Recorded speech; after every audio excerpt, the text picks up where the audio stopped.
Hello my dear friends, मेरे channel का नाम है IELTS reading and writing by Kuku, जिसमें मैं आप सभी को आइल्स के बारे में पढ़ाऊंगी। जैसे कि हम सभी को पता है, आइल्स का मतलब होता है international English language testing system. इस टेस्ट में हमारे पास 4 मॉड्यूल्स होते हैं: IELTS writing, IELTS reading, speaking and listening. मैं मेरे चैनल के थ्रू आप सभी को आइल्स राइटिंग के बारे में पढ़ाऊंगी। आज मैं आप सभी को बेसिक इंट्रोडक्शन दूंगी। सबसे पहले टास्क 1 की। एक्चुअली फ्रेंड्स, टास्क 1 8 टाइप्स का होता है: bar chart, line graph, table, pi, process, map and multiple graphs. 7 types का होता है। इसमें सबसे इजी जो होता है वो है बार चार्ट। बार चार्ट इसलिए इजी होता है क्योंकि हमें इसमें कुछ नहीं करना होता है। सबसे पहले वैसे ये तरीका तो सभी ग्राफ्स का, सभी टाइप्स का होगा कि हमें सबसे पहले पैराफ्रेज करना है। उसके बाद हमें अच्छे कनेक्टर्स यूज़ करने हैं। जैसे कि कोई पैरा हम स्टार्ट कर रहे हैं तो उसमें हम यूज़ करेंगे टू इनिशिएट विद या टू बिगिन विद। और सबसे जो अच्छा तरीका होता है वो मैं आपको थोड़ी देर में बताऊंगी, वो मैंने बना रखा है बार ग्राफ का। और मैं आप सभी को यही सजेस्ट करूंगी कि कुछ भी मुश्किल नहीं है राइटिंग में। राइटिंग में हमें सिर्फ अपने ऊपर कॉन्फिडेंस रखना है, 5-7 कनेक्टर याद करने हैं, अपनी स्पेलिंग्स को ठीक करना है, हमारी कोई भी स्पेलिंग गलत ना हो, बढ़िया कनेक्टर्स यूज़ करें। और हमारा जो कंपैरिजन है दो वैल्यूज़ के बीच में, वो बहुत ही बढ़िया होना चाहिए। तो अगर आप मेरे साथ कंटिन्यू करोगे, इसी तरह पढ़ोगे, तो मैं आपको श्योरिटी देती हूँ कि आपके 6.5 मिनिमम होंगे। 6.5 स्कोर मिनिमम होगा राइटिंग में। मैं आपको श्योरिटी देती हूँ, आप मेरे साथ बने रहिए। डेली मैं वीडियोस अपलोड करूँगी। मैं आपको बिल्कुल बेसिक से पढ़ाना स्टार्ट करूँगी। जो मतलब बिल्कुल ऐसा बच्चा है जिसको आइल्स के बारे में कुछ नहीं पता, वो बच्चा भी अगर मेरे साथ कंटिन्यू करेगा पढ़ना, तो मैं आपको श्योरिटी देती हूँ आपके 6.5 से कम स्कोर नहीं आएंगे। क्योंकि मेरा खुद का स्कोर 7 है राइटिंग में। मैंने 3 बार एग्ज़ाम दिया था, तो 2 बार मेरे 6.5 रहे हैं। उसके बाद थर्ड अटैम्प्ट में मेरा स्कोर 7 था। तो मैं आपको बैंड 7 की ही ट्राई करूँगी पढ़ाने की, कि कैसे आप बैंड 7 का टारगेट रख सकते हैं आइल्स में। तो मैं आपको तरीका बताती हूँ कैसे कैसे आपका स्कोर आप बढ़ा सकते हो, या कोई बिगिनर बच्चा है तो वो कैसे लिखे अपनी राइटिंग। आप इसको रट लीजिए या फिर आप इसको याद कर लीजिए, जैसे आपको सूटेबल लगे। तो मैं आपको बताती हूँ बार ग्राफ। देखो, बार ग्राफ में ये हमें स्टेटमेंट दी हुई है: the bar graph below shows the number of male and female who played different sports in English town in 2012। ये हमें बार ग्राफ दिया हुआ है, ठीक है। ये हमें कैटेगरीज दी हुई हैं गेम की: tennis, badminton, cycling, swimming and football. उसके बाद ये कंपैरिजन दिया हुआ है बॉयज़ एंड गर्ल्स का। तो इसमें हमें ये क्या कह रहा है कि बार ग्राफ जो हमें दिया हुआ है, इसमें मेल और फीमेल का कंपैरिजन दिखाया हुआ है डिफरेंट स्पोर्ट्स में, ठीक है। और ईयर दे रखी है 2012। उसके बाद एक चीज़ का आप ध्यान ज़रूर रखिएगा कि हमें डाटा परसेंटेज में दिया हुआ है या नंबर में दिया हुआ है। तो ये डाटा हमें नंबर में दिया हुआ है। अगर हम इस चीज़ पर फोकस नहीं करेंगे कि हमें डाटा परसेंटेज में दिया है या नंबर में दिया है, और हमने इसको परसेंटेज में ही लिख दिया, कि जैसे अगर हम कंपैरिजन कर रहे हैं कि इस गेम में बॉयज़ इतने परसेंट खेल रहे हैं, गर्ल्स इतने परसेंट खेल रहे हैं, तो हमारा टास्क रिस्पॉन्स बिल्कुल 0 होगा, ठीक है। तो स्टूडेंट्स, इस चीज़ पर आप ज़रूर फोकस रखिए। उसके बाद हम इसको पैराफ्रेज करेंगे। The bar graph below shows the number of male and female who played different sports in English town in 2012। तो द बार ग्राफ को हम द बार ग्राफ ही लिखेंगे, ठीक है। उसके बाद बिलो शोज द नंबर, इसको हम क्या लिखेंगे, देखो the bar graph below shows the number of male and female. The bar chart depicts information, ये आप याद रख लीजिए। द बार चार्ट, देखो बार ग्राफ का बना दिया है चार्ट, ठीक है। उसके बाद शोज द नंबर, इसको हमने क्या लिखा है, डेपिक्ट्स इंफॉर्मेशन। उसके बाद किस चीज़ की, अबाउट दी, इसने दिया है number of male and female, लेकिन हम लिख रहे हैं काउंट ऑफ, और मेल एंड फीमेल को हम लोग क्या लिख रहे हैं, बॉयज़ एंड गर्ल्स, ठीक है।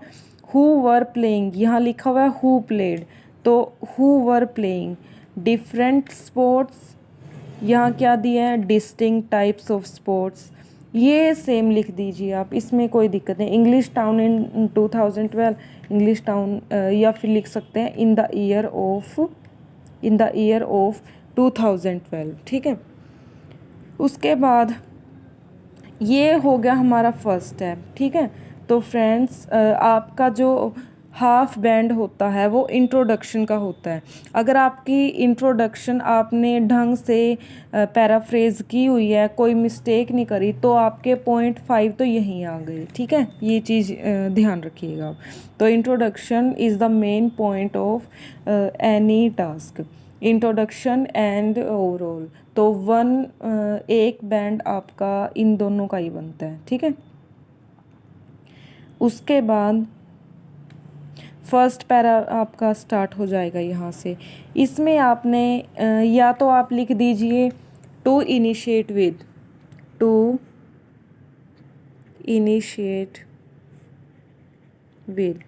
ठीक है,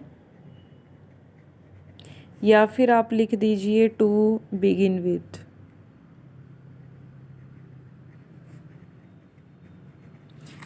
तो यहाँ आपने क्या करना है, या फिर आप लिख सकते हैं after analysing the bar graph, और यहाँ कोमा, ठीक है। After analysing the bar graph, इसी तरह है अगर लाइन ग्राफ है तो after analysing the line graph, या after analysing the pie chart, ये इस तरह से आप इसको स्टार्ट कर सकते हैं, ठीक है। After analysing the bar graph it can be seen clearly that, ये आपका पहला कंपैरिजन है, डिफरेंस ऑफ 10 नंबर्स। तो क्या करा आपने यहाँ पे, it can be seen clearly that, bar graph को एनालाइज करने के बाद ये साफ साफ दिखता है कि डिफरेंस ऑफ 10 नंबर्स इसलिए लिखा है क्योंकि डाटा हमारा नंबर्स में है, परसेंटेज में नहीं है। तो डिफरेंस ऑफ 10 नंबर्स मतलब कि 10 नंबर का डिफरेंस देखा जा रहा है, किस में, in boys and girls who played tennis in 2012। तो क्या प्रॉब्लम है इसमें, कोई दिक्कत नहीं है ना। बिल्कुल सिंपल लैंग्वेज लिखिए, लेकिन बिल्कुल क्लियर हो, जो आप बात समझाना चाहते हो वो हमारे एग्ज़ामिनर को समझ आनी चाहिए, तो हमारे टास्क में कोई भी दिक्कत नहीं आएगी, आपका स्कोर नहीं घटेगा। सिर्फ आप अपने कनेक्टर्स यूज़ करिए ढंग से, अपनी स्पेलिंग को बिल्कुल सही लिखिएगा। उसके बाद जो आप समझाने की कोशिश कर रहे हो वो आप क्लियरली समझा पा रहे हो, तो आपके 6.5 आने से कोई नहीं रोक सकता, ठीक है। उसके बाद क्या है, अगला कंपैरिजन है, third step. Apart from this, एक ये कनेक्टर बहुत बढ़िया कनेक्टर है, इसको भी आप नोट डाउन कर लीजिएगा। अपार्ट फ्रॉम दिस, यहाँ हमने क्या लिखा था, after analysing the bar graph, उसके बाद हमने यहाँ लिखा है apart from this. In case of badminton, ठीक है, यहाँ हमने समझाया था टेनिस का, ठीक है, ये देखिए यहाँ हमने टेनिस का समझाया था। उसके बाद अब हम बैडमिंटन का समझा रहे हैं। तो बैडमिंटन में ये जो टेनिस का था वो आपको समझ आ गया ना। देखो ये गर्ल्स हैं, ये बॉयज़ हैं, गर्ल्स और बॉयज़। गर्ल्स कितने नंबर्स हैं गर्ल्स के, 20, और 30 numbers of boys who played tennis. Okay, now I will move to इसमें बैडमिंटन के बारे में बता रहा है। बैडमिंटन में क्या है, 40 नंबर किसके हैं, बॉयज़ के हैं और 50 हैं गर्ल्स के। मतलब यहाँ भी जो डिफरेंस है वो 10 का ही है। तो हम इसको कैसे लिखेंगे, किस तरीके से लिख सकते हैं, in case of badminton the count of boys was 10 less than girls. मतलब कि जो काउंट है बॉयज़ का वो 10 नंबर कम है किससे, गर्ल्स से, क्योंकि बॉयज़ के 40 हैं और गर्ल्स के 50 हैं। ठीक है, तो इसमें आपको कोई दिक्कत नहीं होनी चाहिए। इन गिवन टाइम पीरियड, मतलब पिछले में लिखा था 2012 में, यहाँ लिख दिया कि जो टाइम दिया हुआ था। ठीक है, तो अगला पॉइंट क्या होगा, वेयर एज, यहाँ भी ये कनेक्टर है और हर कनेक्टर के बाद कोमा ज़रूर लगाइए। Whereas the males and females who did cycling, जबकि मेल्स और फीमेल्स जो क्या करते हैं, साइकिलिंग करते हैं। देखो ये साइकिलिंग का दिखा रखा है, बॉयज़ का और गर्ल्स का। तो इसमें क्या बताना चाहता है, whereas males and female who did cycling their number was around 60। इनका जो नंबर है वो 60 है। ठीक है, देयर नंबर वाज अराउंड 60, मतलब देखो एक का 60 है, एक का 60 के आसपास है। तो आप इसमें अप्रोक्सीमेटली, नियर अबाउट, इस तरह के कनेक्टर्स आप यूज़ कर सकते हो। ठीक है, approximately, around, near about, nearly. देखो मैं लिख देती हूँ, अराउंड, अप्रोक्सीमेटली मैंने लिखा भी हुआ था लेकिन ये बाद में लिख दिया था इसलिए काट दिया। Approximately, nearly, near about. तो आप इस तरह के कनेक्टर्स नोट कर लीजिएगा। स्टूडेंट्स, मैं कोई व्यूज़ या कोई सब्सक्रिप्शन के लिए वीडियोस नहीं बना रही। मेरा स्कोर अच्छा आया था और मैंने घर बैठ के ही प्रैक्टिस की थी। लेकिन स्कोर 7 कैसे आया है, क्योंकि मैंने बहुत ज़्यादा टास्क लिखे हैं, कंटिन्यूसली मैंने किया है और 2.5 मंथ में ही मेरा ये स्कोर था। मैंने फ़र्स्ट टाइम दिया था जब मेरे को सिर्फ 20 दिन हुए थे प्रैक्टिस करते हुए, लेकिन मैंने दिन रात प्रैक्टिस की थी। मेरा स्कोर स्पीकिंग में थोड़ा कम था, लेकिन रीडिंग और राइटिंग मेरी स्टार्टिंग से ही अच्छी थी और लिसनिंग में भी मेरा स्कोर 8 था, लेकिन स्पीकिंग में कम था। मेरे को 6.5 ईच में चाहिए थे, लेकिन मेरा स्कोर स्पीकिंग में ओनली 6 का था।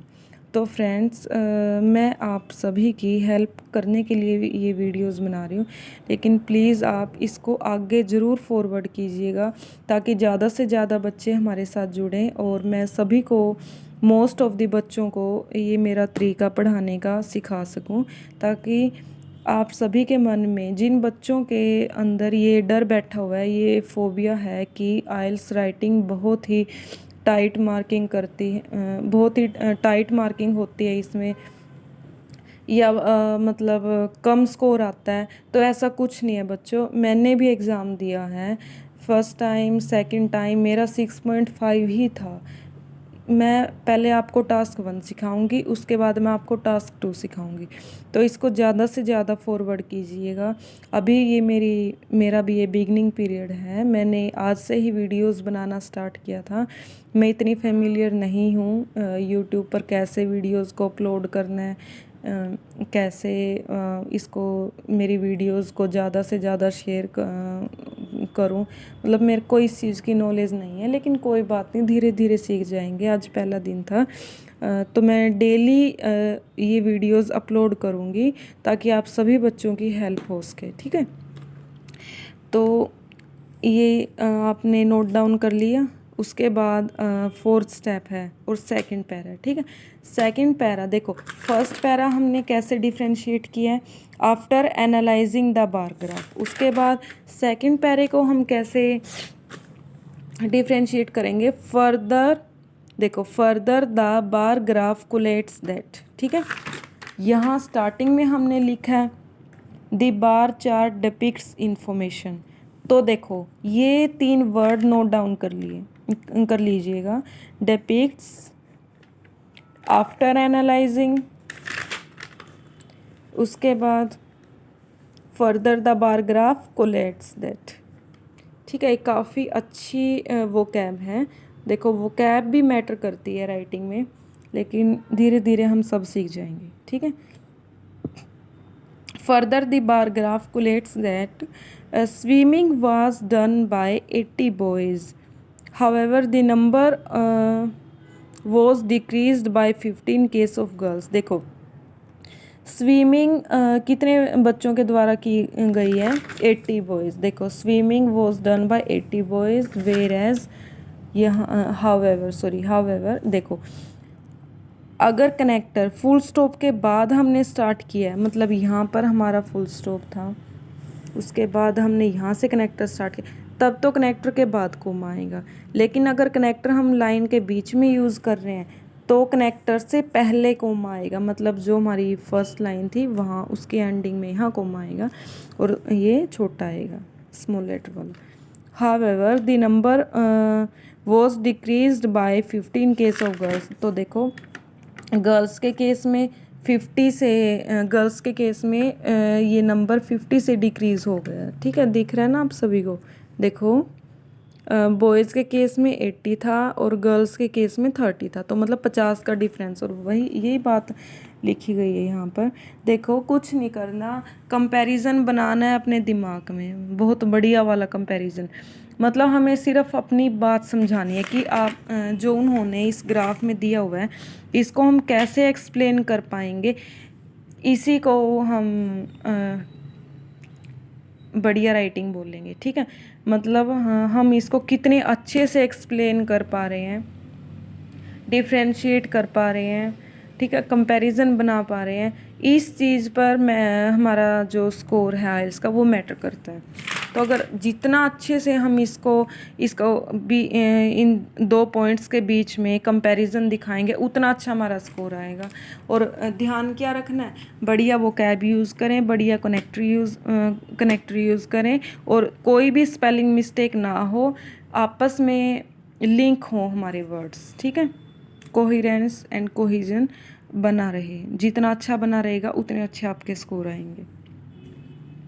However, the number was decreased by 15 case of girls. Okay, अब लास्टली जो हमारा लास्ट पॉइंट है, इससे पहले कनेक्टर यूज़ किया। Lastly football was preferred by least number of girls whiles only 35% boys played with football. देखो football was preferred by least number of girls, यहाँ हमने कैसे बताया कि जो फुटबॉल थी, अब तक हम पहले बॉयज़ का कंपैरिजन दिखा रहे थे फिर गर्ल्स का, लेकिन लास्ट में क्या किया, पहले गर्ल्स का दिखाया।